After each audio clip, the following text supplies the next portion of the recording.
Bonjour à toutes et à tous, j'espère que ça va pendant cette petite, voire longue période de confinement. Moi je te cache pas, ça commence à être chaud, hein. J'ai besoin de voir du monde, parler avec des gens, bon ça je le fais un peu sur YouTube, mais c'est chaud. Aujourd'hui dans cette vidéo, je vais te parler d'un manga très particulier parce que je suis sûr que tu ne le connais pas. En tout cas, c'est sûr qu'il est inédit sur YouTube. Bon, en vrai, c'est pas vraiment un manga, c'est plutôt un chapitre 0. Et je te présente le Shimbu, ou le Shimbu, hein, quelque chose comme ça quoi.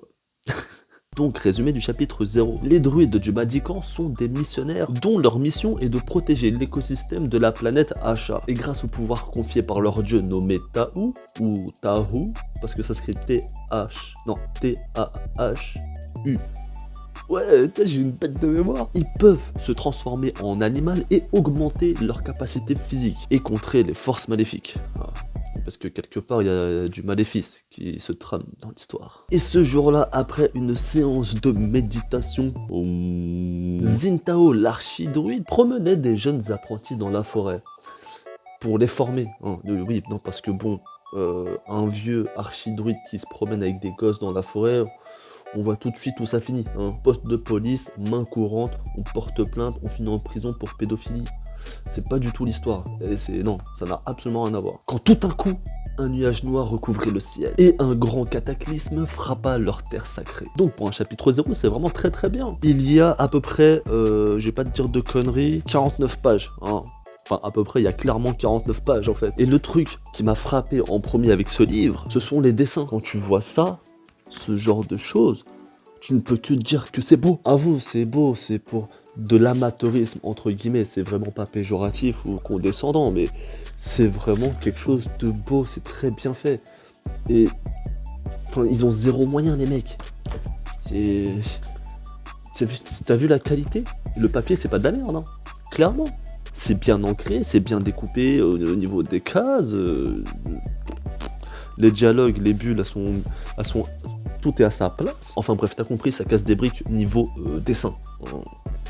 Bon après, c'est du chacun ses goûts, mais là, clairement, tu peux pas dire que c'est moche, en tout cas. Donc, comme l'a dit le synopsis, on va d'abord suivre, entre guillemets, hein, l'histoire de l'archidruide sur la planète Asha. Alors bon, à savoir que Asha ressemble de près ou de loin à la Terre. Hein. Dans tous les cas, on n'est pas trop dépaysé. Bien sûr, il y a des créatures sur cette planète qui n'existent pas véritablement, mais ça, je t'en parlerai un peu plus tard. Et du coup, la mise en place de ce personnage-là se fait limite toute seule, c'est-à-dire que, ne serait-ce que dans son chara-design, on voit que le mec, il est badass, il est chaud.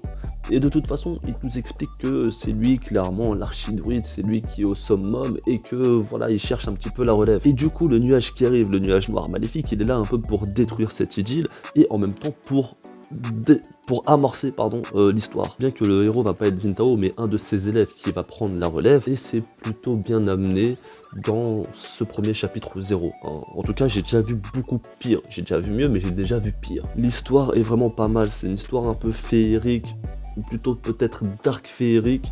Au départ, je suis pas un fan absolu, mais ça va, j'aime bien, tu vois, il y a de l'action, il y a du combat, il y a du mystère, franchement, c'est propre. Un chapitre 0 comme ça, c'est propre de ouf. En ce qui concerne l'auteur, comme je te l'ai dit, c'est un auteur français. Il est âgé de 30 ans, il s'appelle Mamadou Camara. Et ce qui est intéressant, c'est que, je te jure que ce chapitre 0, s'il continue comme ça, sera digne d'être un bon manga. Je sais pas si ça sera un excellent manga, mais ça ne peut pas être un mauvais manga s'il continue sur cette lancée.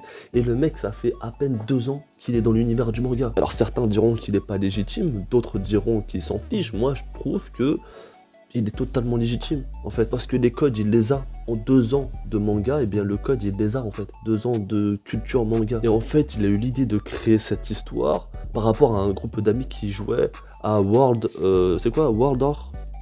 of Warcraft. Ouais, j'ai toujours du mal avec ce nom. Enfin bref, de toute façon, c'est écrit là. Au niveau de ses influences, pareil, il s'inspire un petit peu du côté shonen, même si pour l'instant, c'est difficile de situer cette œuvre. Est-ce que c'est du shonen ou est-ce que c'est autre chose, tu vois? Mais il a clairement pris les bases du jeu World of Warcraft. Je le dis plus, j'en parle plus, j'y arrive pas.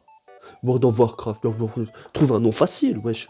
Donc pour finir, la conclusion c'est que le Shimbu c'est vraiment une très bonne histoire, de très bons dessins, et surtout c'est français les mecs, hein. Donc n'hésitez pas à donner la force aux mangaka français. Toutes les informations seront dans la description bien sûr, donc n'hésitez pas à les suivre sur tous les réseaux possibles et à leur donner la force. Évidemment, n'oublie pas le petit pouce en l'air, le petit commentaire qui fait plaisir, le petit partage, et si t'es pas abonné, abonne-toi!